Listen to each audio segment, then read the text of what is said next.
নমস্কার। বাংলা সেরা গল্পে সবাইকে জানাই স্বাগত। শুরু করছি আজকের গল্প।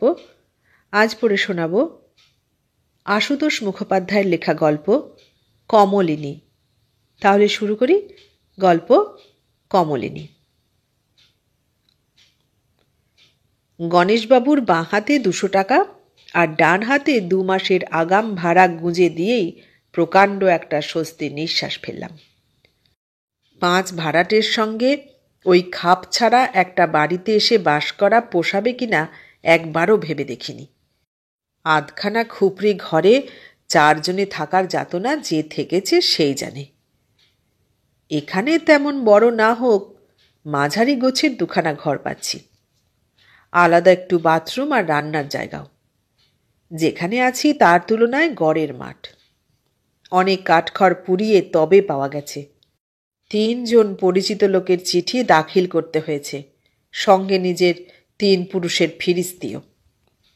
তবে বাড়ি পাওয়ার ব্যাপারে আমার খবরে কাগজের আপিসের চাকরিটাই হয়তো অনুকূল হয়েছিল সব থেকে বেশি। গণেশবাবু দ্রবীভূত হয়েছেন তাইতেই। ভেবেছিলেন কেন, ধরেই নিয়েছিলেন আখেরে কাজে লাগবে। সেটা পরে বুঝেছি, পরে নয় পরদিনই। গণেশবাবুর সঙ্গে ডান হাত বাঁ হাতের বোঝাপড়াটা শেষ করেই নতুন আবাসের দিকে তাড়াতাড়ি পা চালিয়ে দিলাম। আপিস ছুটির পর আর ছুটির দিনে ঠাঁই খুঁজতে বেরোতে হবে না, সেই স্বস্তিটুকু তখন আস্বাদন করার মতোই। সম্ভব হলে সেদিনই এসে উঠি, আজ হলে কাল করতে নেই, কিন্তু সব ঠিকঠাক করে উঠে আসতে 2 দিন সময় লাগবেই। দূর থেকে শ্যামাপদকে দেখে নিশ্চিন্ত হলাম। তার কাছে চাবি। এ বাড়ির কেয়ারটেকার শ্যামাপদ, আর ভাড়াটেদের বাজার সরকার। শুধু বাজার সরকার কেন, বাড়ির ব্যাপার ছাড়া আর সব ব্যাপারেই সে ভাড়াটেদের লোক। যার যার ফর্দ নিয়ে ঝরঝরে এক সাইকেলে চেপে রোজ বাজার করে আনে, অন্যান্য ফাই ফরমাসও খাটে। এজন্য প্রত্যেক ভাড়াটের কাছ থেকে মাসে 3 টাকা বরাদ্দ তার। না দিতে চাও দিও না, বিশ্বাস করতে মন না চায় করো না, 2.5 মাইল ঠেঙিয়ে নিজেই করো না রোজ হাট বাজার, কদিন করবে? এসব কথা আগের দিন ঘর দেখাতে দেখাতে শ্যামাপদ নিজেই জানিয়েছে। আরও বলেছে এই 3 টাকা এবার 4 টাকা করে নেবে, কারণ নতুন সাইকেল এবারে একটা না কিনলেই নয়। ওই পুরনো সাইকেল তার প্যাঁকাটির মতো দেহের ভারও আর সইতে পারছে না। তা বছর 3 ধরে চেষ্টা করেও একটা নতুন সাইকেলের অর্ধেক দামও এ পর্যন্ত জমাতে পারল না। অতএব বরাদ্দটা 4 টাকায় না ছড়িয়ে আর উপায় কি? বাবুদের সুবিধের জন্যই তো, ইত্যাদি। সরাসরি বাড়িতে ঢোকা হলো না। সামনের বাঁধানো দাওয়ায় 3 জন ভদ্রলোক বসে গল্প করছেন। শ্যামাপদর সঙ্গে কথা বলতে দেখে নিরীক্ষণ করে দেখতে লাগলেন তারা। শ্যামাপদ জানালে এ বাড়িরই ভাড়াটে ওরা। সমবয়সী না হলেও 3 জনই প্রৌঢ়।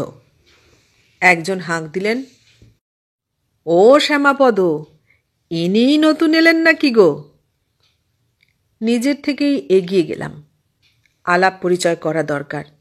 নমস্কার জানিয়ে সবিনয়ে বললাম, আগে হ্যাঁ, আপনাদের আশ্রয়ে আসছি। আর এক প্রস্থ খুঁটিয়ে দেখা হলো আমাকে। পরে ওই ভদ্রলোকটি সশব্দে হেসে উঠলেন প্রথম। রংচটা চ্যাপ্টা একটা জার্মান সিলভারের প্যানের ডিবে থেকে একসঙ্গে গুটি 3 পান মুখে পুরে সঙ্গীদের দিকে চেয়ে গাল ফুলিয়ে হাসতে লাগলেন আবারও। দ্বিতীয় ভদ্রলোকটি বড় সড়ো একটা শামুকের নস্যিদানি থেকে বাঁ হাতে 1 গাদা নস্যি ঢেলে ডান হাতে 2 আঙুলে করে যতটা সম্ভব 2 নাসিকার দুর্গমে চালান করে দিয়ে হাস্যবদন সজল চোখে আমার দিকে চেয়ে গলা দিয়ে ঘর ঘর শব্দ বার করলেন একটা। আর তৃতীয় ভদ্রলোক বুক পকেট থেকে সস্তা সিল্কের নকশা করা রুমাল বার করে ঘাড় মুখ মার্জনা করলেন বার কত। রুমালের ঘষায় আর চাপা হাসিতে তার বিরক্তিকর রকমের ফর্সা মুখ টুকটুকে লাল হয়ে উঠল। আমি হতভম্ব। এ ধরনের অভ্যর্থনা কে আর প্রত্যাশা করে? পানের ডিবেই বাক্সফুরণ করলেন আবার। তা বসুন না, দাঁড়িয়ে কেন? মশাই আশ্রয়ের কথাটা বলতে একটু হয়ে গেল। একটুখানি আশ্রয়ের খোঁজে বছরের পর বছর নিজেরাই হন্যে হয়ে গেলাম কি না? কিছু জিজ্ঞাসা করার আগেই শামুকের নস্যিদানি প্রশ্ন ছুড়লেন, মশাইয়ের কোন পাড়া ছেড়ে এখানে আসা হচ্ছে? বললাম একখানা খুপড়ি ঘরে কোনো রকমে মাথা গুঁজে থাকতে হয়, সেখানে বেজায় অসুবিধে। প্রায় কথা কেড়ে নিয়েই নকশা রুমাল সাগ্রহে জিজ্ঞাসা করলেন, আপনি চলে এলে সে ঘর তো খালি হবে, ওটা পাওয়া যায়? দিতে পারেন ব্যবস্থা করে?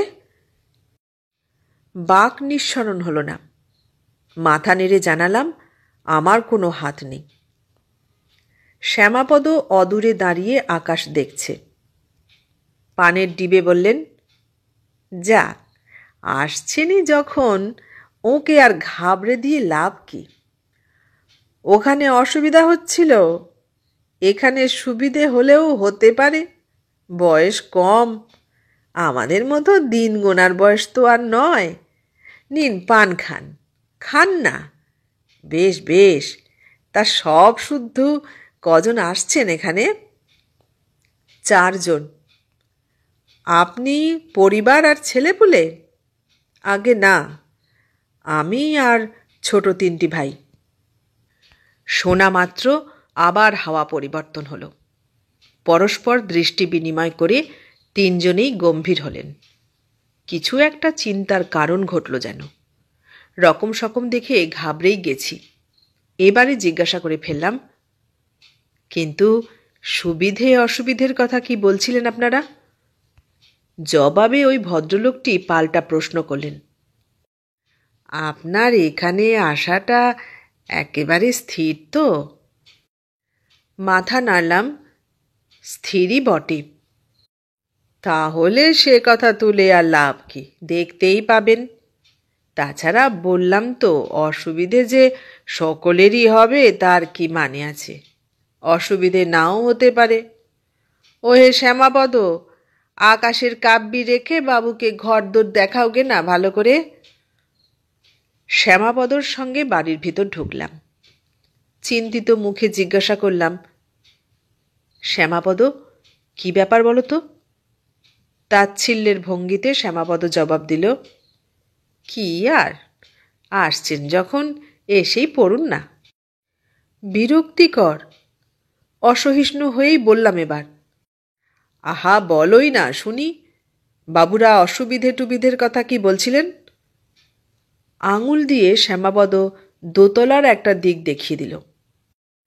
ওই দিকটায় একটা দিদিমণি থাকেন, তেনার কথাই বলছিলেন ওনারা। থমকে গেলাম। দিদিমণি? তা দিদিমণি থাকেন তো কি হয়েছে?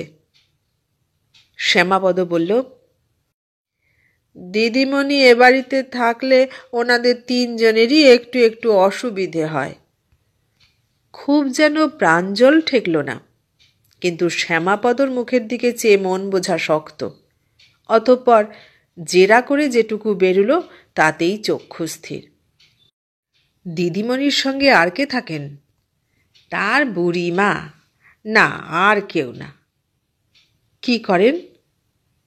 চাকরি বাকরি করেন নিশ্চয়ই, রোজই তো দুপুরে বেরিয়ে রাত্রিরে ফেরেন। কতকাল আছেন? অনেক কাল। যারা আছেন এখানে দিদিমণি সকলের পুরনো। আর কি করেন? কি আর করবেন, তবে যতক্ষণ বাড়ি থাকেন গান বাজনা করেন, একটু তরল গান বাজনা আর কি। হ্যাঁ, বাড়িতে লোকজনও আছে, মেয়ে পুরুষ। গান বাজনা তখন একটু বেশি হয় বই কি, হাসাহাসি হইহুল্লোড়ও। তা উঠতে বসতে সারাক্ষণই হাসতে পারেন দিদিমণি। গানের মাঝেও হা হা করে হেসে নিয়ে আবার গান মেলিয়ে দিতে পারেন। কেউ কিছু বলে না? বলে আবার না, সারাক্ষণই বলা বলি করছে নিজেদের মধ্যে, কিন্তু দিদিমণি থোড়াই কেয়ার করে এ বাড়ির কাউকে। বাসা পাওয়ার নিশ্চিন্ত আনন্দটুকু গেল। ছোট ছোট 3টে ভাই, স্কুল কলেজে পড়ছে। বাড়ির আবহাওয়া এরকম হলে তো খাসা। শ্যামাপদ যেভাবে বলল, সমস্যাটা তার থেকেও গুরুতর নিশ্চয়। ভাড়াটে ভদ্রলোকদের হাবভাব বাচন বচনে সেটা সুস্পষ্ট। আগে এদের কাছে ভালো করে খবর বার্তা নিইনি বলে নিজের গালেই গোটা কতক চর কষালাম মনে মনে। শ্যামাপদকে ব্যবস্থাপত্রের কথা কিছু না বলেই ফিরে চললাম। বাড়িওয়ালাকে ধরে পড়ে টাকা কটা ফিরিয়ে নেওয়ার চেষ্টা করলে কেমন হয়, সে আশায় বালি। বুড়ো মহা ঘোরেল, জেরায় জেরায় জর্জরিত করে ছেড়েছে 2 দিন, অথচ নিজের বাড়িতে কোনো মেয়ে ভাড়াটে আছে এ কথাটা পর্যন্ত জানতে দেয়নি। কিন্তু নতুন আস্তানার সন্ধান পেয়ে বর্তমান বাসস্থানের অসুবিধেও যেন চতুর্গুণ হয়ে চোখে ঠেকছে। কি হবে আর বাড়িওয়ালার বাড়ি দৌড়ে? হাতের মুঠোয় অতগুলো টাকা পেয়ে আর ছাড়ে? কপাল ঠুকে গিয়ে ওঠা তো যাক, তারপর দেখা যাবে। কিন্তু পরদিন সকালেই আবার এক বিস্ময়। বাইরে কে ডাকছে শুনে এসে দেখি স্বয়ং গণেশ ঘোষ। টাকাটা ফেরত পাওয়া যায় কিনা ভাবছিলাম, কিন্তু গণেশবাবু টাকা একেবারে সঙ্গে করে নিয়েই এসেছেন ফেরত দেবার জন্য। ভনিতা বাদ দিয়ে যা বললেন তার মর্ম, কোনো বিশেষ কারণে ঘর 2খানা ভাড়া দেওয়া সম্ভব হলো না, অতএব। তার মুখের দিকে হাঁ করে চেয়ে রইলাম খানিক। সবই গোলমেলে ঠেকছে। জিজ্ঞাসা করলাম, বিশেষ কারণটা কি? গণেশবাবু জবাব দিলেন, কারণ শুনে আর কি হবে মশাই, ঘর এখন ভাড়া দেব না। আপনার টাকা নিয়ে রিসিটখানা আমায় ফেরত দিন। ব্যাপার কিছু একটা বিশেষ ঘটেইছে, নইলে এমন হবে কেন? গম্ভীর মুখে জবাব দিলাম। টাকা তো ফেরত নেব বলে দিইনি, আর আপনার রিসিটও ফেরত দেব বলে নিইনি। ফেরত দেওয়া নেওয়ার ব্যাপারটা তাহলে কোর্টেই ঠিক হবে। আমি আজই ওখানে গিয়ে উঠব ঠিক করেছি, আর আপনাদের এ জুলুম আমি কাগজেও তুলে দেব।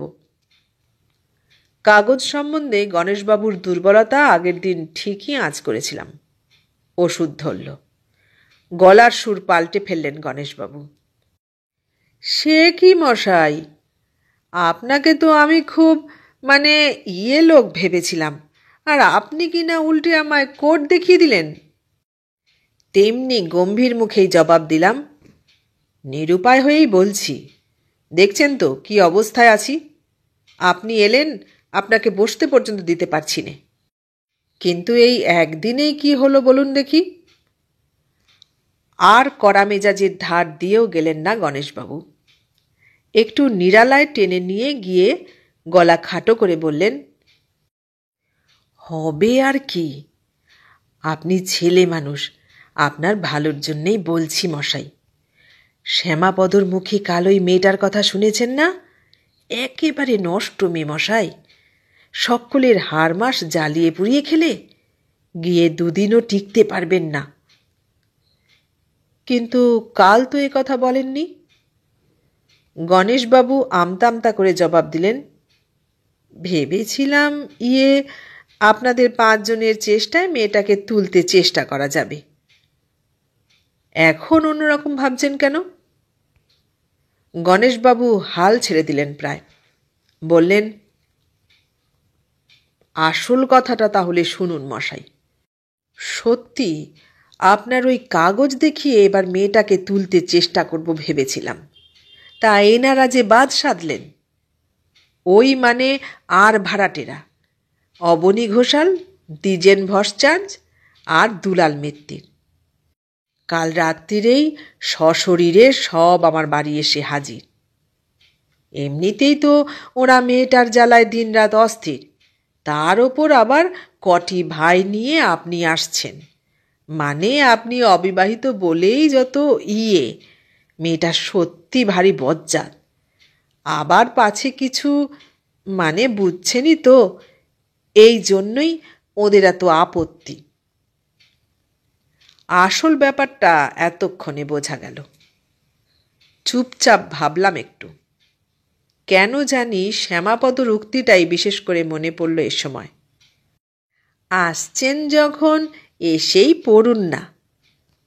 বললাম, আপনার ভাড়াটেদের ব্যবহারটা একটু বাড়াবাড়ি গোছের হয়নি কি? না না না না না, গণেশবাবু তরবরি উঠলেন। ওরা অতি মহাশয় ব্যক্তি। ওরা আছেন বলেই বাড়িটা আজও একেবারে বারোয়ারি হয়ে ওঠেনি মশাই। আপনাকে তো আর চেনেন না তারা, ভুক্তভোগী বলেই ভয় পান। যাক, সব তো শুনলেন, এখন কি করবেন? কি আর করব, যা করবার তো করেইছি। যাব। আপনাদের কোনো ভয়ের কারণ নেই, বরং আগে যা ভেবেছিলেন সেটাই কাজের কথা। ওরকম একটা মেয়েকে তোলা খুব শক্ত বলে মনে হয় না। আপনারা চেষ্টা করেছিলেন? দু চোখ টান করে ফেললেন গণেশবাবু। করিনি আবার? নোটিশ পর্যন্ত দিয়েছি। দিলে কি হবে, চোখ রাঙিয়ে উল্টে সেই আমায় নোটিশ দেয়। নিজে তো থাকি নে, ভাড়ার জন্যেই বাড়ি, কি করেই বা তুলব? এতকাল ধরে আছে, কিন্তু একটা মাসের ভাড়া পর্যন্ত বাকি ফেলেনি, এমন শিয়ানা। বেশ একটু অস্বস্তি নিয়েই বাসা বদল করলাম। এত ব্যাপার যাকে নিয়ে সেই দিনই দর্শন মিলল তার। দোতলার জানালার কাছটিতে দাঁড়িয়ে বহুক্ষণ ধরে সকৌতুকে আমাদের ঘর গোছানোর ছেলেমানুষই দেখলে যেন। কান বিষিয়ে না থাকলে চোখে খারাপ লাগতো না বোধ হয়। সুন্দরী নয়, কিন্তু বেশ স্ত্রী আছে, স্বাস্থ্যশ্রীও। এখন অন্তত ঘরের সাদাসিধে আটপৌরে মেয়েটির মতোই দেখাচ্ছে, কিন্তু মনটা বিরূপ হবার জন্যে প্রস্তুত হয়েই ছিল। প্রথম দর্শনে তাই চোখও বিরূপ। ওভাবে চোখের ওপর দাঁড়িয়ে থাকাটা নির্লজ্জতা ছাড়া আর কি। কিন্তু অস্বস্তি দুশ্চিন্তার কারণ হয়ে দাঁড়ালো শিগগিরই, রাগেরও। এখানে না আসার যথেষ্ট সুযোগ তো পেয়েছিলাম, সব জেনে শুনেই একরকম এসেছি। শ্যামাপদর মুখে শোনা তরল গান বাজনা আর হাসি খুশির নমুনাটা সকর্ণে শুনে ছোট ভাইদের সামনে এক এক সময় কান লাল হয়ে ওঠে। গান নয়, গানের ভিতর দিয়ে প্রগল্ভ যৌবনের বেপরোয়া পরিবেশন। গান বন্ধ হলো তো রেকর্ড চলল, সেই একই ব্যাপার। বিলোল নারীকণ্ঠের ভাবে আর ভাষায়, সুরে আর সুরায় জেয়ানি বিলানোর নানান অভিব্যক্তি। স্থান বিশেষে পথে ঘাটে আজকাল এরকম গান অনেক সময় কানে আসে, কিন্তু 5 জনের সঙ্গে বাড়ি বসে সেটা শুনতে যে এমন কদর্য লাগে জানতাম না। একটা দুটো নয়, বা একদিন দুদিন নয়, একের পর এক আর দিনের পর দিন। এত বড় বাড়িটা শ্রীমতী একাই যেন দখল করে বসে আছে। লোকজন আসার প্রসঙ্গেও শ্যামাপদ বাড়িয়ে বলেনি। নারী পুরুষের মিলিত কণ্ঠে আসর তখন জমজমাট হয়ে ওঠে। সঙ্গে তবলা বাজে, সারেঙ্গি বাজে, আরও কী সব বাজে, কিন্তু সব মিলিয়ে সেই একই। সুরে বাঁধা নানা ঢঙে চটুল চপলতার কারিগরি। ভাড়াটেদের বৈকালিক মজলিস বসে বাইরের সেই দাওয়াটিতে। আমিও এসে যোগ দিই প্রায়ই। আর রাগ নেই তাদের ওপর। আমার এখানে আসায় বাধা দিয়ে প্রকারান্তরে উপকারী করতে গিয়েছিলেন তারা। খালি গায়ে পানের ডিবে হাতে প্রথমে এসে বসেন অবনী ঘোষাল। সকাল থেকে সমস্ত দিনই প্রায় মুদি দোকানে কাটে তাঁর। নিজেরই দোকান, আর বেশ 2 পয়সা করেছেন এবং করছেন বলেই লোকের ধারণা। বিপত্নিক ছেলেপুলে আছে। রাত থাকতে উঠে 2 মাইল পায়ে হেঁটে প্রত্যহ গঙ্গা স্নান করে আসেন। শুধু এই বাড়ি নয়, এই তল্লাটেই বেশ একটু মান সম্ভ্রম আছে তার। এরপরে আসে শামুকের নস্যিদানি ট্যাঁকে গুজে দ্বিজেন ভট্টাচার্য। মার্চেন্ট অফিসে চাকরি করেন। মন্দ চাকরি নয়, একটা বিভাগের বড়বাবু নাকি। সকাল ৯টা না বাজতে নীরব কর্মিণী গৃহিণীকে ভাতের জন্য অম্লমধুর তাড়নায় ব্যতিব্যস্ত করে তোলেন রোজ। বিকেলে বাড়ি ফিরে জলযোগ সেরেই গায়ে ফতুয়া চড়িয়ে নস্যিদানির ট্যাঁকে গুঁজতে গুঁজতে রকে চলে আসেন। ছেলেপুলের দিক থেকে তাঁর প্রতিও মা ষষ্ঠী প্রসন্না। সব শেষে সিল্কের নকশা রুমালে ঘাড় মুখ মুছতে মুছতে আসেন ইটের দালাল দুলাল মিত্তির। তাঁর আশার বাঁধা ধরার সময় নেই কিছু, তবে রকপ্রীতি তাঁরই বোধ করি সব থেকে বেশি। কারণও খানিকটা অনুমান করেছি।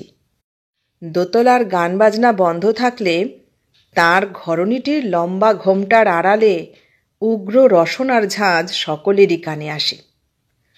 নিঃসন্তান দুলালবাবুর ঘর কখনো খাঁ খাঁ করে না বোধ হয়। রক মজলিসের প্রধান হলেন অবনী ঘোষাল। স্পষ্ট বক্তা বলে নিজেই নিজের প্রতি দোষারোপ করে থাকেন।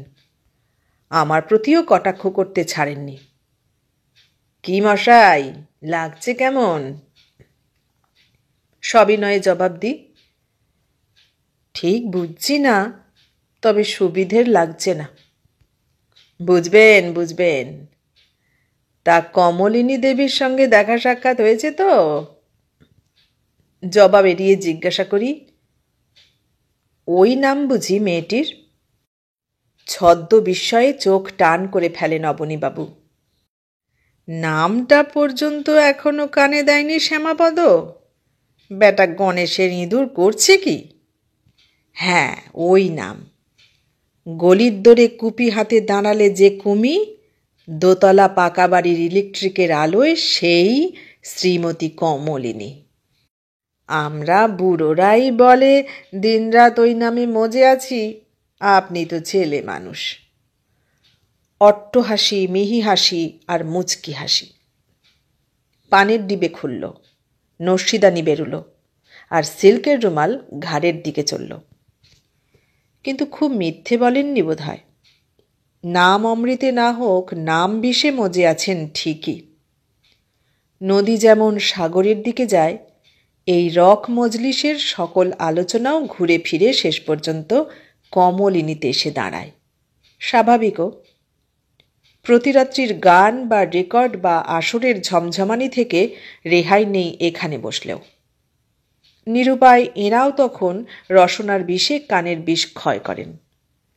শুধু এঁরা কেন, আমিও কতদিন অস্ফুট কটূক্তি করে উঠেছি ঠিক নেই। রক এড়িয়ে বাড়িতে প্রবেশের আর দ্বিতীয় পথ নেই, কাজেই দেখা হয় প্রায়ই। মুখের ওপর দুই চোখে যেন একরাশ বিদ্রুপ ছড়িয়ে ভিতরে ঢুকে যায় মেয়েটা। আলগা রং পালিশে প্রথম দেখা সেই বাতায়নবর্তিনী তলিয়ে গেছে কোথায়। অনন্ত যৌবনা না হোক, উদ্ধত যৌবনা বটেই। একটানা দিন যাপনে প্রথম বৈচিত্র্য দেখা দিল মাস 2 বাদে। কথাটা উঠেছিল শ্যামাপদর বাজার করা নিয়ে, প্রায়ই ওঠে। দ্বিজেন ভট্টাচার্য বলছিলেন, শ্যামাপদর সাইকেল কেনার ঝোঁকেই ইদানিং বাজারের মাছ তরকারির দাম এমন বেড়ে চলেছে, আর সে ঝোঁকটা আজকাল জিনিসপত্রের ওজনের পরে গিয়েও চাপছে বলেই তাঁর বিশ্বাস। অবনী ঘোষাল বললেন, ওকে ডেকে জিজ্ঞেস করুন না, সাইকেল কেনার টাকাটা পুরোপুরি উঠতে আর কতকাল লাগবে? দুলাল মিত্তির হঠাৎ মন্তব্য করলেন, সেটা কোনো কালেও উঠবে না। ফকিরের পুঁজি উজিরে খায়। শ্যামাপদর সাইকেলের টাকাটা জমছে তার দিদিমণির বাস্কয়, কাজেই কেমন জমছে বুঝুন। শুনে অবনী ঘোষাল আর দ্বিজেন ভট্টাচার্য হাঁ হয়ে গেলেন। আমি অবাক হইনি, কারণ খবরটা আমি জানি। আর দুলাল মিত্তির জানলেন কি করে তাও জানি। শ্রোতা ভালো এবং বাজারের হিসেব নিয়ে গোলযোগ করি নে বলেই বোধহয় শ্যামাপদও আমার কাছেই দুঃখ করে বলেছিল কথাটা। করকরে অনেকগুলো টাকা লাভ হতো, তা দিদিমণি কিছুতেই হতে দিলে না। লাভ কি করে হতো আর দিদিমণি কি করে তা হতে দিল না, তাও তক্ষুনি জানা গেল। 1 মাসের করারে শ্যামাপদর কাছ থেকে গোপনে 100টা টাকা ধার চেয়েছিলেন দুলালবাবু। 10 টাকা সুদ দিতেন। 100-250 টাকা লাগবে সাইকেল কিনতে। কিনবে যখন রাজামালি কিনবে।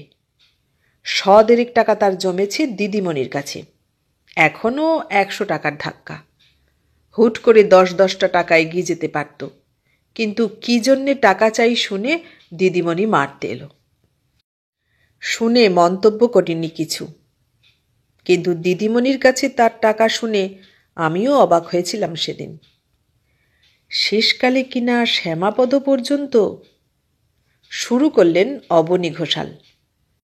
যার তার হাতে টাকা তুলে দেবে বেটা, গণেশের ইঁদুর তো অত কাঁচা নয়। কিন্তু এ প্রসঙ্গ ধামাচাপা পড়ল সেখানেই। শ্যামাপদ দাওয়ায় এসে হাজির। আমাকেই লক্ষ্য করে বলল, দিদিমণি আপনাকে একটিবার ডাকছেন। এমন সাদাসিধেভাবে এসে বলল যেন দিদিমণি প্রায়ই এমনটি ডেকে থাকেন। আমাকে? গলা দিয়ে স্বর বেরোয় না প্রায়। অবনী ঘোষাল, দ্বিজেন ভট্টাচার্য আর দুলাল মিত্তিরেও বোবা বিস্ময় কাটতে সময় লাগল। শ্যামাপদ যাবার জন্য পা বাড়াতেই হুঁশ ফিরল যেন। দ্বিজেন ভট্টাচার্য বাধা দিলেন প্রথম। কেন ডাকছেন জানো? শ্যামাপদ মাথা নাড়ল, জানে। অবনী ঘোষাল তরবরি উঠলেন, জানো তো দয়া করে বলেই যাও না ধর্মপুত্র যুধিষ্ঠির। শ্যামাপদ নিষ্পৃহ মুখে জবাব দিল, দিদিমণির বুড়ি মাটা কেমনটা যেন করছে, সেই জন্য। এবারে আমারও সুর চলল। তা আমি গিয়ে কি করব? আমি কি ডাক্তার নাকি? অলস চোখে তাকালো শ্যামাপদ। তাহলে দিদিমণিকে বলে দিই। অবনী ঘোষাল বাধা দিলেন, দাঁড়াও, তোমাকে সর্দারি করতে হবে না। আমাকে বললেন, গিয়ে একবার দেখেই আসুন না, হয়তো বিপদে পড়েছে। আমরা তো শত্রুর পক্ষ, আপনার সঙ্গে এখনো তেমন লাগেনি, তাই আপনাকেই ডেকেছে। শ্যামাপদর পিছনে দোতলায় উঠে এসে দেখি বুড়ি শুয়ে আছে নিষ্পন্দের মতো, আর তার মুখের কাছে ঝুঁকে পড়ে কমলিনী চামচে করে ফলের রস না কি খাওয়াতে চেষ্টা করছে। সারা পেয়ে তাড়াতাড়ি বাইরে এলো। বলল, মায়ের শরীরটা হঠাৎ কেমন অসুস্থ হয়ে পড়েছে, হার্টের ব্যায়ামও আছে। চট করে যদি একজন ডাক্তার ডেকে আনেন। এই একটু আগেই খুব অস্থির হয়ে পড়েছিল। সেই প্রথম দেখা আটপৌরে মেয়েকেই দেখলাম আবার। মায়ের অসুখে খুব যে ভয় পেয়েছে এমন মনে হলো না, তবে চিন্তাগ্রস্ত বটে। বিব্রত মুখে বললাম, ধারে কাছে এখানে ভালো ডাক্তার কে আছে না আছে আমার তো ঠিক জানা নেই। কমলিনী নীরবে তাকালো আমার দিকে। অনুরোধ এড়াবার জন্য ও কথা বলিনি, তাই আবার বললাম, আচ্ছা, ওদের একবার জিজ্ঞাসা করে দেখি কি করা যায়। কাদের? পরক্ষণেই কমলিনীর নিজেরই যেন খেয়াল হলো কাদের। হেসে ফেলেও সামলে নিল চট করে। বলল, থাক, আমি দেখছি, মিথ্যে আপনাকে কষ্ট দিলাম। শ্যামাপদকে নির্দেশ দিল, তুমি একটু বসো মায়ের কাছে, আমি এক্ষুনি ঘুরে আসছি। সিঁড়ি পর্যন্ত গিয়ে কমলিনী ফিরে দেখল একবার। সচকিত হয়ে তার সঙ্গে সঙ্গে নেমে এলাম। ভাবলাম বলি, আপনি থাকুন, আমি যা হয় একটা ব্যবস্থা করছি। কিন্তু বলা হলো না। নিচে নেমে উল্টে কমলিনী হাসি চেপে টিপ্পনি কেটে গেল, উদ্গ্রীব হয়ে আছেন সব, এবার জেরা সামলান গে। কিন্তু দুদিন না যেতে এই উপলক্ষে জেরা ছেড়ে আরও কিছু সামলাতে হলো। দাওয়ায় এসেই হাওয়াটা সেদিন অন্যরকম লাগছিল, যেন আমারই প্রতীক্ষায় বসেছিলেন 3 জনে। অবনী ঘোষাল মিটিমিটি হেসে প্রসঙ্গ উত্থাপন করলেন, হ্যাঁ মশাই, মায়ের অসুখে আর ডাক্তার পড়েনি তো? কিছু না বুঝেই বললাম, কই না তো, অসুখ বেড়েছে নাকি? অসুখ বাড়তেও পারে, নতুন করে আবার হতেও পারে অসুখ। বোকার মতো চেয়ে আছি। অবনী ঘোষাল মুখ খুলেন আবার। বেশ গম্ভীর মুখেই বললেন, দেখুন, এখানে যখন এসেছেন আপনি আমাদেরই একজন, তাই ভালো মন্দ পাঁচটা দেখতেও হয়, বলতেও হয়। তাছাড়া ওদের মা মেয়েকে চেনা আপনার মতো ভালো মানুষের কম্য নয় বলে আমাদের হয়েছে আরও মুশকিল। অবনীবাবু পান খেলেন, দ্বিজেনবাবু নস্যি নিলেন, দুলালবাবু সিল্কের রুমালে ঘাড় মার্জনা করলেন, আর আমার নির্বাক দুই চোখ সকলের মুখের ওপর সঞ্চারণ করে ফিরতে লাগল। খেই ধরলেন আবার দ্বিজেন ভট্টাচার্য। আসলে মায়ের অসুখ টসুখ কিছু নয়, এটুকু বুঝছেন না মশাই? মায়ের সঙ্গে সর করে এই চাল চেলেছে। সমর্থন করলেন দুলাল মিত্তির। নইলে আপনাকে আর শুধু মুধু ডাকতে যাবে কেন? আপনি যে আবার বুদ্ধি করে আমাদের সঙ্গে পরামর্শ করতে চাইবেন সেটা ভাবেনি, ওতেই শ্রীমতী কাত হয়েছেন। টিপ্পনি কাটলেন অবনী ঘোষাল। আহা, কি সাংঘাতিক অসুখ গো! হাসি হুল্লোড় তেমনি চলল, গান বাজনার কামাই নেই, অথচ মায়ের অসুখের ভাবনায় মেয়ে একেবারে আধখানা। মেজাজ গরম হয়ে উঠেছিল, সামলে নিতে হলো। হতেও পারে, কতটুকু আর জানি। বলতে গেলে সেদিন তো অকারণেই ডাকা হয়েছিল আমাকে। তারপর সেই হাসি আর বিদ্রূপ। মনের ঝাঁজ চেপে হাসি মুখেই বললাম, এবার আপনারা দিনের পর দিন এ নিয়ে জটলাই করবেন না এর বিহিত একটা কিছু করবেন? তিনজনেই নড়ে চড়ে আমার দিকে ঘুরে বসলেন। অবনী ঘোষাল বললেন, আমরা তো হার মেনেছি প্রায়। বিহিত কি করা যায় এবারে আপনিই একটা পরামর্শ দিন না। সকলে মিলে আর একবার না হয় আদা জল খেয়ে লাগা যাক। অতঃপর পরামর্শ সভা বসল ৩-৪ দিন ধরে। বাড়িওয়ালা গণেশবাবুরও ডাক পড়ল তাতে। ভেবেচিন্তে সাব্যস্ত হল উচ্ছেদের আক্রমণটা এবার দুদিক থেকে চালাতে হবে। প্রথম, দুর্নীতি নিরসনের কর্মকর্তাদের কাছে সম্মিলিত অভিযোগ পেশ করবেন সকলে। দ্বিতীয়, একই অভিযোগ, অর্থাৎ বাড়ির সুনাম রক্ষার্থে কোর্টে নালিশ রুজু করবেন গণেশবাবু এবং তাতে সাক্ষী দেব আমরা 4 ভাড়াটে। পাড়া থেকে আরও কিছু সাক্ষী সাবুত সংগ্রহ করাও কঠিন হবে না খুব। উপায় স্থির হতে সকলেই খুশি। সবারই মনে হলো এতদিনে সত্যিই হাড় জুড়োবে বোধ হয়। বেরুবো বলে সবে ঘরের বাইরে পা দিয়েছি সেদিন মাঝ সিঁড়ি থেকে তীক্ষ্ণ নারী কণ্ঠের আহ্বানে থমকে গেলাম। শুনুন! 2 চোখে যেন আগুন ছড়াতে ছড়াতে সামনে এসে দাঁড়ালো কমলিনী। আপনি আমাকে এ বাড়ি থেকে তাড়াবার জন্য উঠে পড়ে লেগেছেন কেন? হঠাৎ এভাবে আক্রান্ত হয়ে হকচকিয়ে গেলাম। আমি মানে আমি একা কেন? সকলেই তো। সকলের কথা আপনাকে বলা হয়নি, আমি আপনার কথাই জিজ্ঞেস করছি। আত্মস্থ হলাম, জবাব দিলাম, আমার অসুবিধে হয় তাই। অসুবিধা হয়তো জেনে শুনে আপনি এলেন কেন এ বাড়িতে? ইচ্ছে করে কেউ যদি অসুবিধে সৃষ্টি করেন তাহলে তার বিহিত একটা কিছু করা যাবে ভেবেই এসেছি। পিছনে অগ্নিদৃষ্টি উপলব্ধি করতে করতে বেশ খুশি মেজাজে প্রস্থান করলাম। বিকেলে এ নিয়ে জটলাটা জমবে ভালো। ভাবলাম বরের মাসি কনের পিসি ওই শ্যামাপদর মুখেই সব শুনেছে বোধহয়। রাত্রিতে সেদিন আর গান বাজনা শোনা গেল না। তারপর দিনও না, তারপর দিনও না। লোক আনাগোনাও বন্ধ।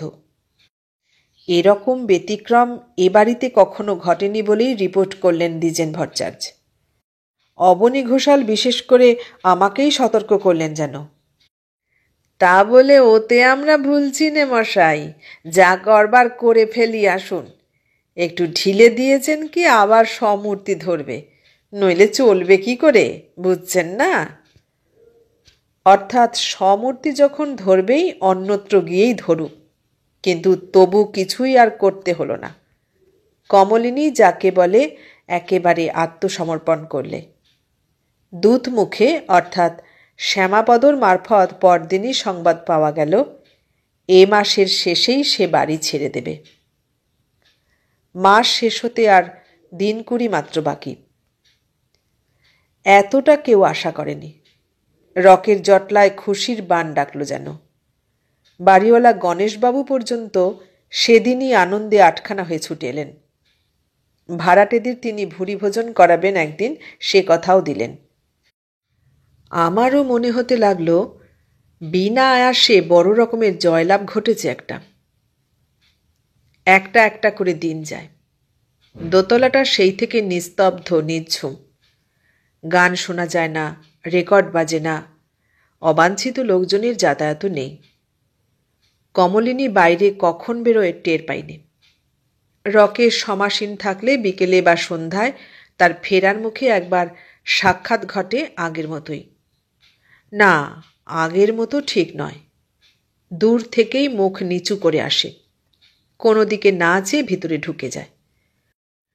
চোখের আড়াল হতে দ্বিজেন ভট্টাচার্য সেদিন টিপ্পনি কাটলেন, যতই ঠান্ডা মেরে যাক গরবিনীর সাজের ঘটা তো তেমনি আছে।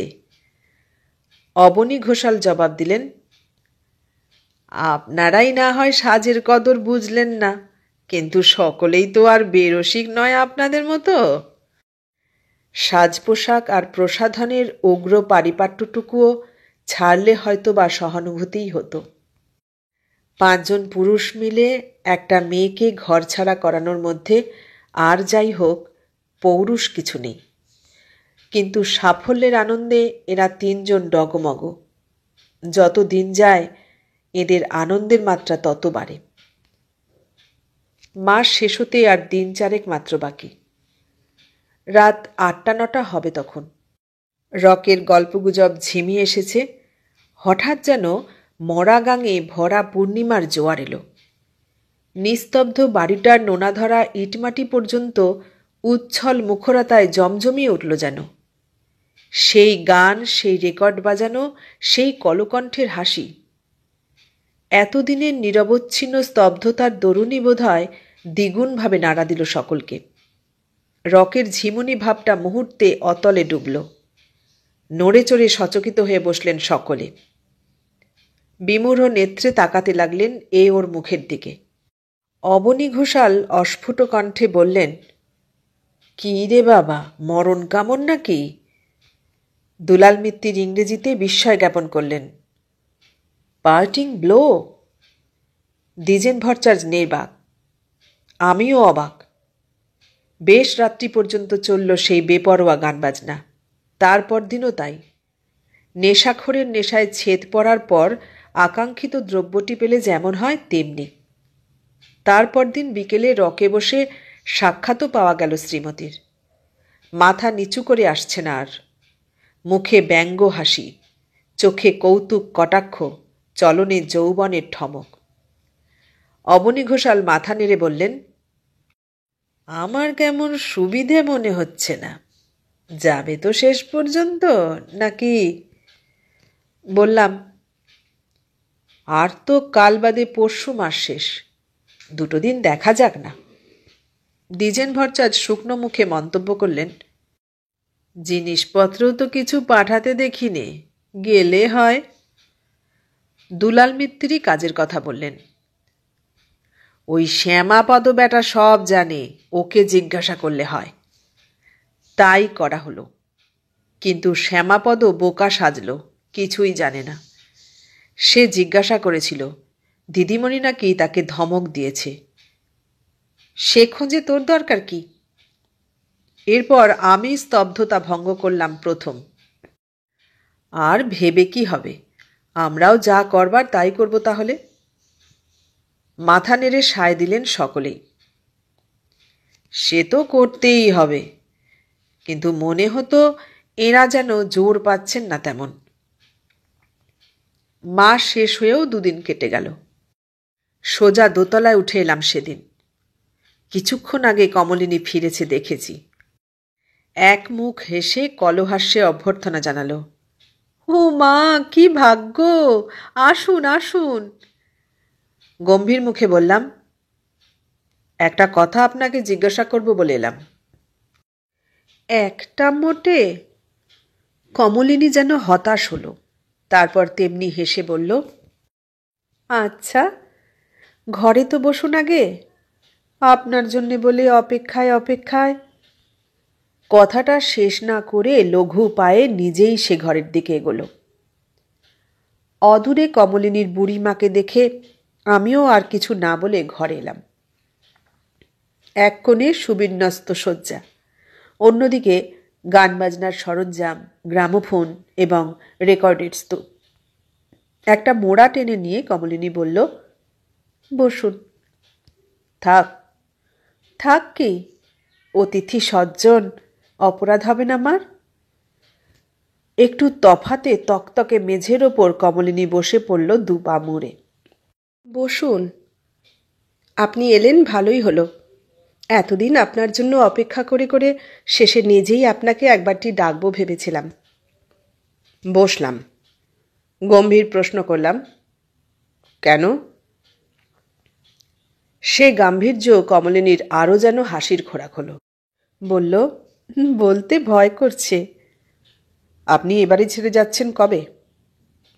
কমলিনী বিস্ময়ে বিস্ফারিত হয়ে উঠল যেন। উমা, কোথায়? আমি বাড়ি ছাড়তে যাব কোন দুঃখে? কোথায় যাবেন বা কোন দুঃখে যাবেন আপনি জানেন, কিন্তু মাসের শেষে যাবেন কথা দিয়েছিলেন। কথা দিয়েছিলাম? আপনাকে? কমলিনীর মুখে চোখে চাপা হাসি উছলে পড়ছে যেন, আর কানের কাছটা গরম হয়ে উঠছে আমার। শ্যামাপদও আমাদের সেই রকমই জানিয়েছিল। শ্যামাপদ? এবার হাসিতে ভেঙেই পড়ল কমলিনী। শ্যামাপদ কি আমার প্রাইভেট সেক্রেটারি নাকি? একজন থাকলে মন্দ হতো না, তা বলে শ্যামাপদ? হাসি সামলাবার চেষ্টা মুখে আঁচল চাপা দিল সে। উঠে দাঁড়ালাম। বললাম, বেশ, আমাদের যা করবার তাই করি গে তাহলে। ঠোঁটের ফাঁকে হাসি আটকে রেখে ঈষৎ ভ্রুভঙ্গি করে কমলিনী চেয়ে রইল ক্ষণকাল। পরে নিস্পৃহ সুরে বলল, করতে যদি কিছু হয়ই একা আপনাকেই করতে হবে, আর কাউকে পাবেন বলে মনে হয় না। তার মানে? বলছি বসুন। আর যাদের ওপর নির্ভর করছেন, দরকার হলে আমার হয়ে তারা সাক্ষীও দেবেন হয়তো। নিজের অজ্ঞাতেই বোধহয় বসে পড়লাম আবার। কমলিনী মুখ টিপে হাসছে। উঠে দাঁড়ালো। ছোট একটা আলমারি খুলে বার করল কি। সামনে এসে বলল, দেখুন তো, এগুলো চিনতে পারেন? বিস্ময়ে দুচোখ কপালে উঠল প্রায়। অবনী ঘোষালের সেই নাম খোদাই করা রংচটা চ্যাপ্টা জার্মান সিলভারের পানের ডিবে, দ্বিজেন ভট্টাচার্যের সেই মার্কা মারা নস্যিদানি, আর সেই শৌখিন সিল্কের রুমালের একটি কোণে দুলাল মিত্তিরের নাম লেখা। মনে হলো জেগে স্বপ্ন দেখছি। তারপর হঠাৎ স্মরণ হলো, কিছুদিন ধরে অবনী ঘোষালকে অন্য একটা চকচকে পানের ডিবে ব্যবহার করতে দেখেছি বটে। দ্বিজেন ভট্টাচার্যের এতকালের শামুকের নস্যি কৌটো আপিসে হারিয়েছে দিন কতক আগে, নিজেই দুঃখ করে বলছিলেন। দুলাল মিত্তির অবশ্য কিছুই বলেননি।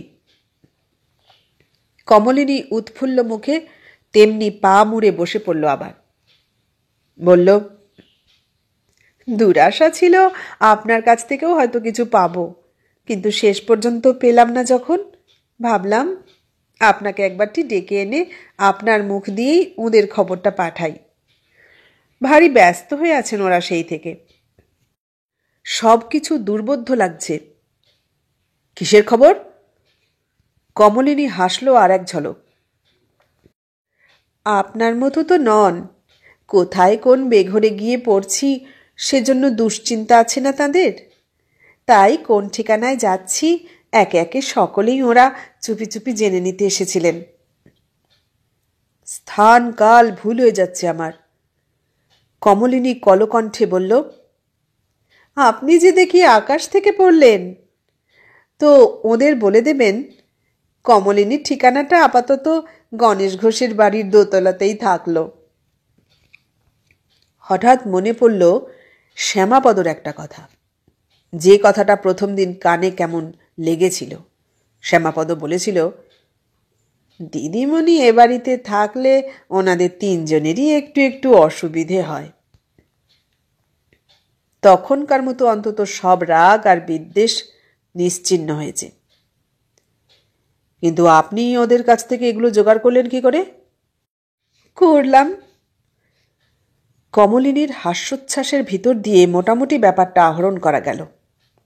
প্রথমে আসেন অবনী ঘোষাল। কমলিনী নিশ্চিত জানত সকলেই আসবেন, শুধু সুযোগের অপেক্ষা।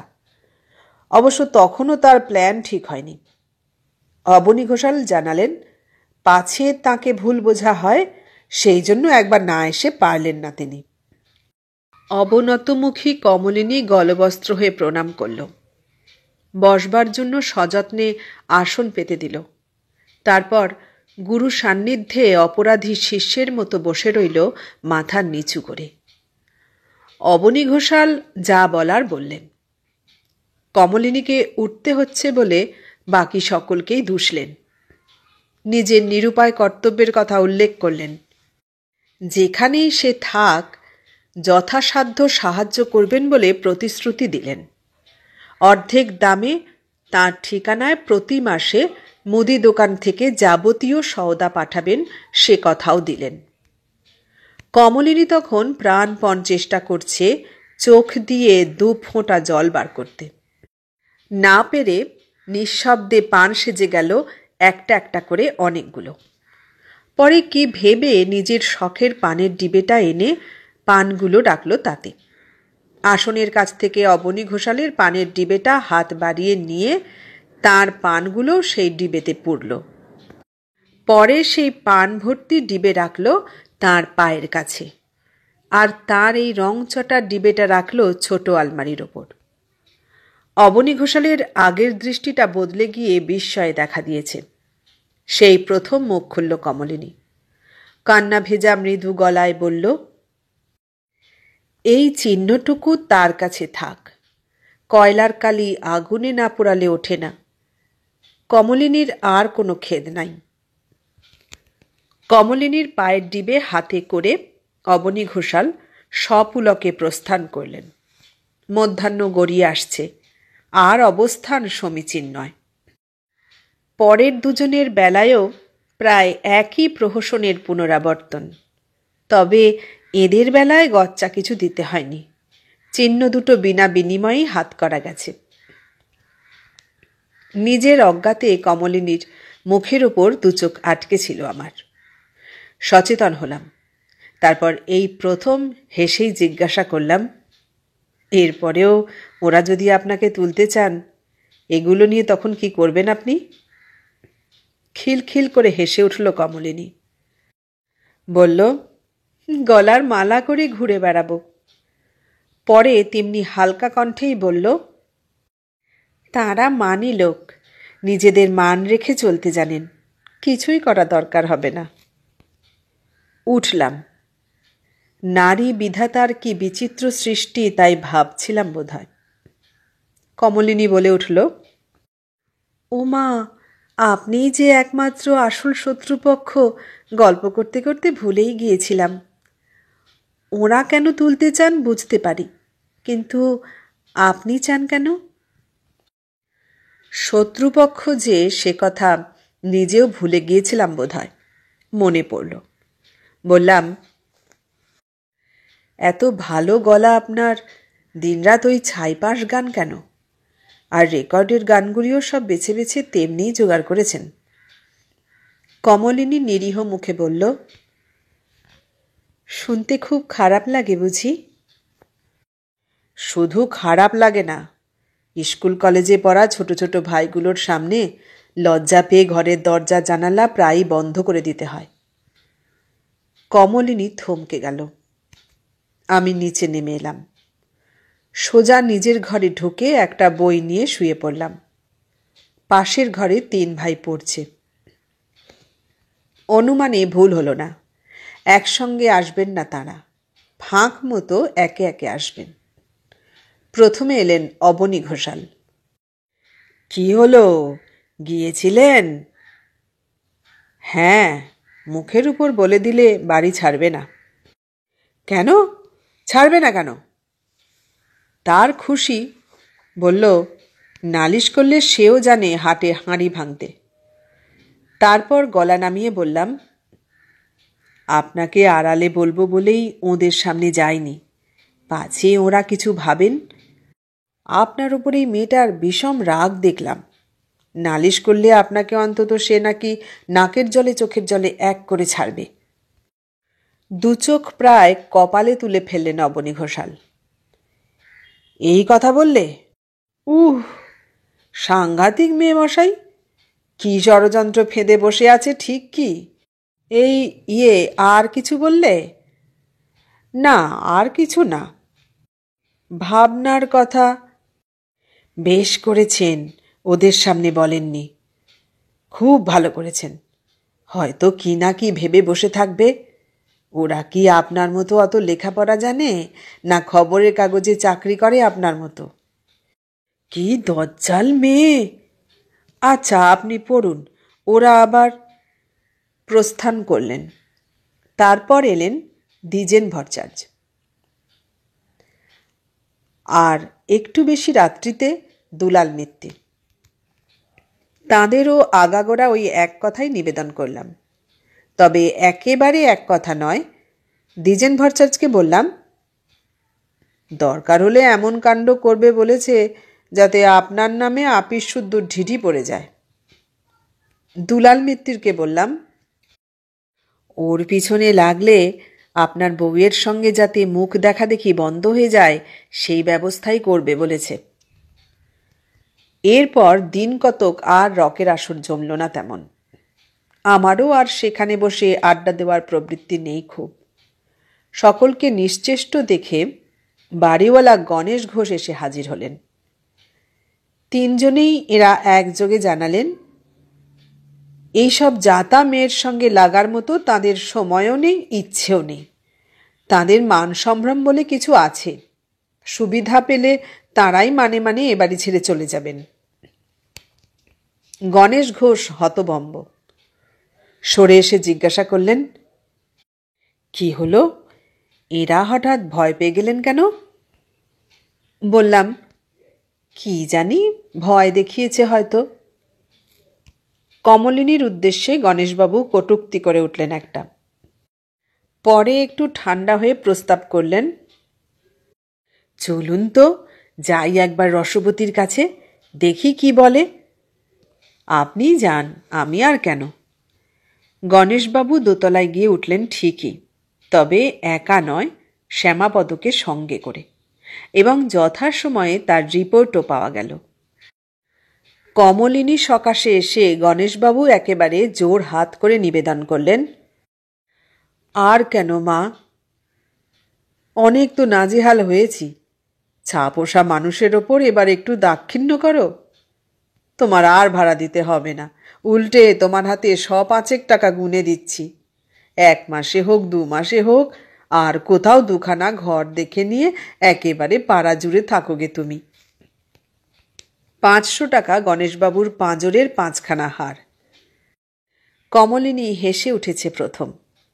শ্যামাপদর ভাষায় পিত্তি জ্বালানো হাসি। তারপর হাসি থামিয়ে দু চোখ বড় বড় করে জিজ্ঞাসা করেছে, ৫০০ টাকা দেবেন? গণেশবাবু আশান্বিত হয়েছেন, কিন্তু দীর্ঘ নিঃশ্বাসও পড়েছে। হ্যাঁ দেব, ৫০০ টাকাই দেব, কিন্তু খুব চুপি চুপি, কাউকে বলবে না, নয়তো এরপর যে বেটাকেই উঠতে বলবো সেই এসে টুটি চেপে ধরবে, ৫০০ টাকা দাও, উঠছি। দিলে উঠবে? উঠবে না? দু চোখ গোল করে ফেলেন গণেশবাবু। যাকে বলবো সেই লাফাতে লাফাতে উঠবে। ৫০০ টাকা চারটিখানি কথা নাকি? কমলিনী সাগ্রহে বলল, আপনি তাহলে বলুন না কাউকে উঠতে গণেশবাবু, আপনার জন্যে আমি ৫৫০ টাকা জোগাড় করছি। ৫০ টাকা আপনার, আর দুখানা ঘর পেলে ভারী সুবিধে হয় আমার। চোখের আগুনে আজকাল আর কাউকে ভস্ম করা যায় না। কণ্ঠও মিশিয়েছিলেন গণেশবাবু। তা হয় বই কি সুবিধে, খুব সুবিধে হয়। ভালো করে এখানেই দোকানপাট খুলে বসতে পারো তাহলে। এও কমলিনীর বিপুল হাসির খোরাক হচ্ছে দেখে গণেশবাবু পৃষ্ঠ প্রদর্শন করেছেন। কিছুকালের মতো বেশ একটু পরিবর্তন দেখা গেল এরপরে। রকের প্রগল্ভ জটলার একটু যেন চির খেয়ে গেছে। আস্তে আস্তে নিজেকে গুটিয়েই নিয়েছিলাম। ওদের আড্ডা এখনো বসে রোজই, কিন্তু তাকে আর মজলিস বলা চলে না। ওদিকে কমলিনীর আচরণেও খানিকটা পরিবর্তন দেখা গেল। ভেবেছিলাম এবারে আরও বেপরোয়া হয়ে উঠবে সে, কিন্তু উল্টে একটু যেন সংযত হলো।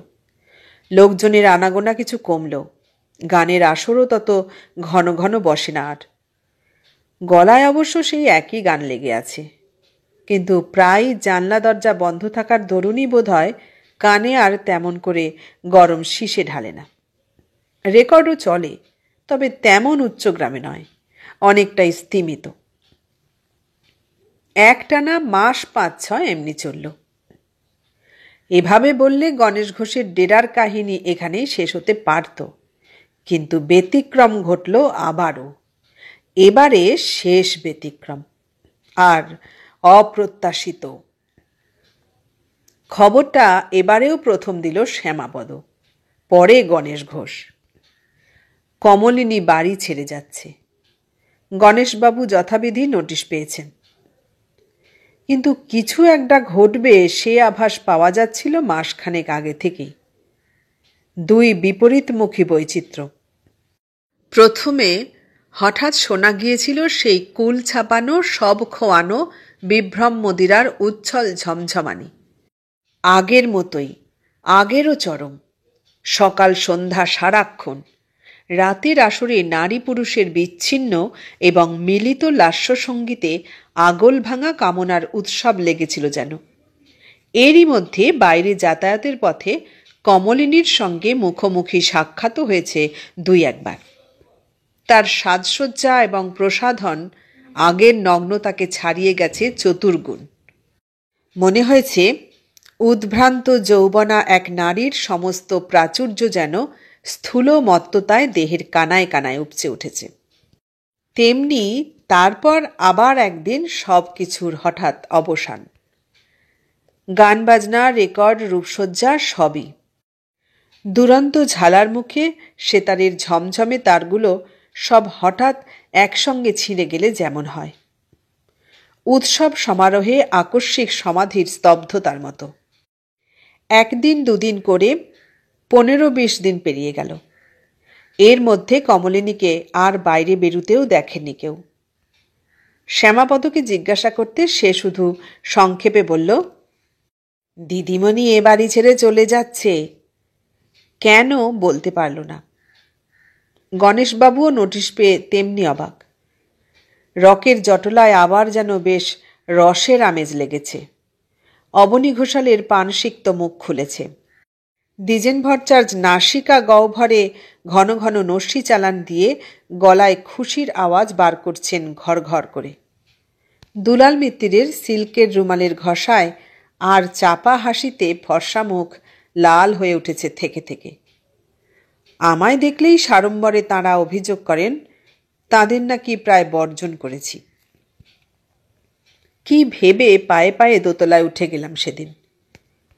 কমলিনী সেদিনও সানন্দেই অভ্যর্থনা জানালো। আসুন আসুন, এরকম একটুখানি সৌভাগ্য মনে মনে আশাও করছিলাম। সেই আগের মতোই ঘরে মোড়া পেতে বসতে দিল। নিজেও তেমনি মেঝেতে বসলো পা গুটিয়ে। দেখছি, এমন সাদা সিধে বেশে আর দেখিনি। বললাম, আপনি কাল চলে যাচ্ছেন শুনে একবার এলাম দেখা করতে। কমলিনী সেই আগের মতোই চপল হাস্যে চোখ টান করে বলল, ঠিকানা জানতে নয় তো? কিন্তু তবু ঠিক যেন আগের মতো নয়। তফাৎটা কোথায় ঠিক ধরে উঠতে পারছি না। হালকা জবাবই দিলাম, কি জানি, কিন্তু হঠাৎ সুমতি হলো কেন? সুমতি হলো তার কারণ চাকরিটা গেল। থতমত খেয়ে গেলাম হঠাৎ। অবাক হয়ে মুখের দিকে চেয়ে রইলাম। চাকরি গেল? কোথাকার চাকরি? গ্রামোফোন কোম্পানির। দিনরাত যে মহড়া শুনতেন সেসব তো আমাকেই রেকর্ড করতে হতো, এক পিঠ একা, এক পিঠ দলবলের সঙ্গে। হঠাৎ যেন বোবা হয়ে গেলাম একেবারে। বিমূঢ় নেত্রে চেয়েই আছি। সহজ কথাটাও বুঝতে সময় লাগছে, অথচ এত সহজ যে বলা মাত্রেই মনে হচ্ছে রেকর্ড যখন বাজত তখনও এর গলাই শুনেছি অবিরাম। এই জলের মতো ব্যাপারটাই একটাবারও মনে হয়নি আমার, মনে হয়নি কারোই। কিন্তু চাকরিটা গেল কেন? কমলিনী থমকালো একটু, তারপরেই হাসির উচ্ছ্বাসে একেবারে ভেঙে পড়ল যেন। বেদম হাসি। কিছুটা সামলে নিয়ে বলল, উফ, কি পাল্লাই না দিলাম কটা দিন, একেবারে মরণ পাল্লা। আবার হাসি। পাল্লা দিলেন? সঠিক বুঝে উঠছি না। গান বাজনায় শেষ ছেদ পড়ার আগেই কটা দিনের সেই চরম মত্ততার আবহাওয়া মনে পড়ে, আর কমলিনীর তখনকার রূপসজ্জাও। মুখের দিকে চেয়ে আমার নির্বাক প্রশ্নটা উপলব্ধি করেই কমলিনী মজা পেয়ে গেল যেন খুব। ফস করে জিজ্ঞাসা করে বসল, আপনার বয়স কত? বয়স? আচ্ছা থাক। আমার 32। পাল্লা দিতে হলো নতুন এক 22 বছরের সঙ্গে। শেষ পর্যন্ত পেরে উঠলাম না বলেই গেল চাকরিটা। এক গলা ছাড়া ওই 22 বছরের আর সব কিছুই ভালো আমার থেকে। সেই উচ্ছল হাসি কমলিনীর। কিছুই যেন মাথায় ঢুকছে না। বিমূঢ় বিস্ময়ে বললাম, কিন্তু গ্রামোফোন কোম্পানি, ওদের তো গলাই দরকার। হাসি ঝলমল দুই চোখ মুহূর্তের জন্য স্তব্ধ হলো আমার মুখের ওপর। উমা, অতটাই ছেলে মানুষ নাকি আপনি? বলতে বলতে ওই অদম্য হাসির শেষ বাঁধটাও ভেঙে গেল যেন। মাথা মেঝের ওপর নুয়ে এলো প্রায়। আর সামলানো গেল না সে হাসি। মুখে আঁচল গুঁজে দিয়ে চকিতে একেবারে ঘর ছেড়ে চলে গেল কমলিনী। উঠলাম এক সময়, নিচে নেমে এলাম। কোণের দিকে এক প্রান্তে শ্যামাপদর ঘর দেখা যায়। সচরাচর এ সময় ঘর খোলা থাকে না তার, কিন্তু খোলাই আছে। লণ্ঠনের আলো দেখা যাচ্ছে। এগিয়ে গেলাম এমনি। ময়লা একটা ঝাড়ন দিয়ে ঝকঝকে তকতকে একটা সাইকেলের জলুস বার করছে শ্যামাপদ। নতুন কিনে আনলে শ্যামাপদ? আগ্রহে আরও কি জিজ্ঞাসা করতে যাচ্ছিলাম। শ্যামাপদর এতকালের শখ, কিন্তু থেমে গেলাম। এরই মধ্যে বাকি টাকা সে পেল কোথায়? ভিতরটা যেন হঠাৎই খচখচ করে উঠল আর একবার। সাইকেলের জেল্লায় কমলিনীর হাসি ঠিকরে বেরুচ্ছে। শ্যামাপদ শান্ত মুখে ফিরে দেখল একবার, তেমনি নিবিষ্ট চিত্তে সাইকেল মুছতে লাগলো। তারপর চুপচাপ দাঁড়িয়ে আমি। পরে প্রায় নিষ্পৃহ মুখে জিজ্ঞাসা করলাম, তোমার দিদিমণি কোথায় উঠে যাচ্ছেন জানো? না, ওই ওঁরা জানতে পারেন। ওঁরা কারা? ওই ঘোষাল মশাই, ভট্টাচ মশাই আর মিত্তির মশাই। নিষ্ঠা সহকারে সাইকেল মুছে চলেছে শ্যামাপদ। নিজের মনেই বলল, আজ না জানলেও দুদিন বাদে ওরা জানবেনই। আপনি বা আমি না জানলেও ওরা ঠিক জানবেন। পায়ে পায়ে সরে এলাম। বাইরে অন্তরঙ্গ আনন্দে অবগাহন করছেন ওরা। শ্রীরাধিকা কালই তাহলে নতুন কুঞ্জে চলল এবারই ছেড়ে? অবনী ঘোষালের গলা। শ্যামের বাঁশি টাসি শুনেছে কোথাও? না গিয়ে উপায় আছে? দ্বিজেন ভট্টাচার্য। কুঞ্জ কথা মাথায় থাক। ঘোষাল মশাইয়ের সঙ্গে কাল আমরাও গঙ্গা চান করে আসি গে, চলুন। দুলাল মিত্তির। চুপচাপ শুনছি আর দেখছি। সবের লোভে সাপদের উল্লাস। এতক্ষণ শুনলেন আশুতোষ মুখোপাধ্যায়ের লেখা গল্প কমলিনী। কেমন লাগলো গল্পটা? ভালো লাগলে লাইক, কমেন্ট, শেয়ার করবেন, আর নতুন বন্ধু হলে সাবস্ক্রাইব করার অনুরোধ রইল। সবাইকে অনেক ধন্যবাদ জানিয়ে আজ এখানেই শেষ করলাম।